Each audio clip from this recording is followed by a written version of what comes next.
আল্লাহ তো সবকিছু নিয়তি লিখে রেখেছেন যে অমুক লোক ভালো হবে না খারাপ হবে, সে কাউকে খুন করবে কি করবে না, বা কাউকে ধর্ষণ করবে কিনা, অথবা চুরি করবে কিনা, অথবা ভালো কাজ করবে কিনা, সে বেহেশতে যাবে নাকি দোজখে, সবকিছু আগেই লেখা থাকলে আমরা কি করব?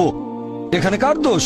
যদি কাউকে খুন করি, আল্লাহ আমার কদরে লিখেছেন, আমি খুন করবো আর করে ফেললাম, এই দোষটা কার? দোষ তো আল্লাহর। তাহলে আমাকে দোজখে পাঠানো হবে কেন? আর এটা খুবই লজিক্যাল প্রশ্ন। এই প্রশ্নের উত্তরে বলবো, আমাদেরকে এই কদর বা নিয়তির ধারণা আগে বুঝতে হবে যে আল্লাহ সুবহানাহু ওয়া তাআলা আগে থেকে লিখে রেখেছেন একটা মানুষ কখন জন্মাবে, তারপরে সে কোন দেশে জন্মাবে, কখন মারা যাবে, কোন দেশে মারা যাবে।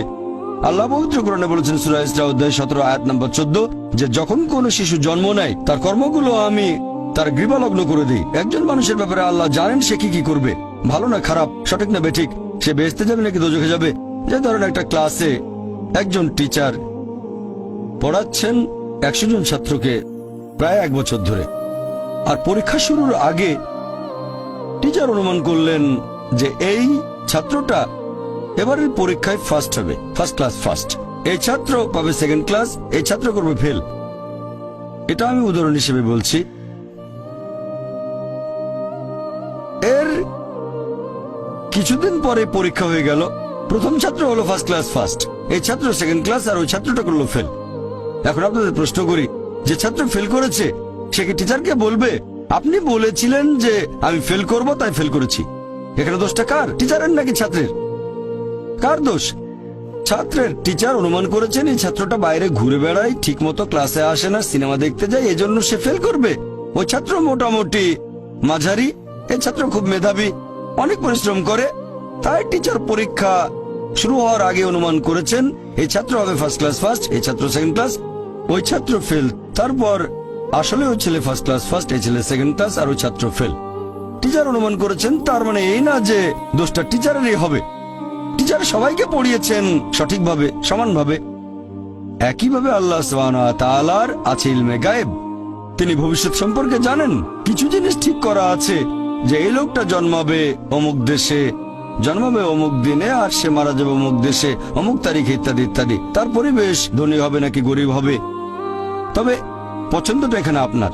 যেমন ধরেন 12 স্ট্যান্ডার্ড পাশ করার পরে অপশন আপনার হয়তো ইঞ্জিনিয়ার হবেন, অথবা ডাক্তার হবেন, বা একজন আইনজীবী।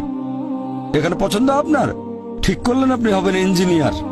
এখন আল্লাহ এটা আগে থেকেই জানেন যে 12 স্ট্যান্ডার্ড পাশ করার পরে আপনি ইঞ্জিনিয়ার হওয়ার চেষ্টা করবেন, তাই আল্লাহ আগে লিখে রেখেছেন। ব্যাপারটা এমন না যে আল্লাহ লিখে রেখেছেন বলে আপনি বেছে নিচ্ছেন।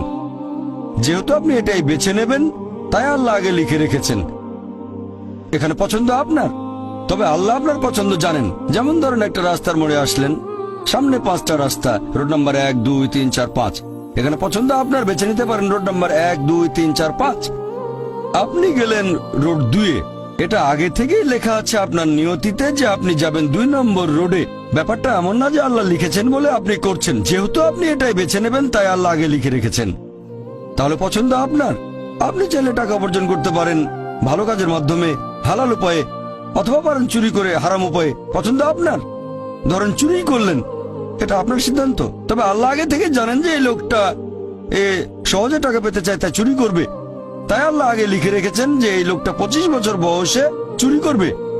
এখানে দোষটা কার? দোষ আসলে আপনার, তবে আল্লাহর আছে ইলমে গায়েব, তাই তিনি আগেই লিখে রেখেছেন। সিদ্ধান্তটা আপনার। আল্লাহ তাআলা মানুষদের দিয়েছেন স্বাধীন ইচ্ছা, আপনি আল্লাহ তাআলাকে দোষ দিতে পারবেন না আপনার পাপের জন্য। যদি আপনি দোজখে যান, যাবেন আপনার পাপ কাজগুলোর জন্য, আর যদি বেহেশতে যান সেটার কারণ হবে আল্লাহ সুবহানাহু ওয়া তাআলার অসীম করুণা।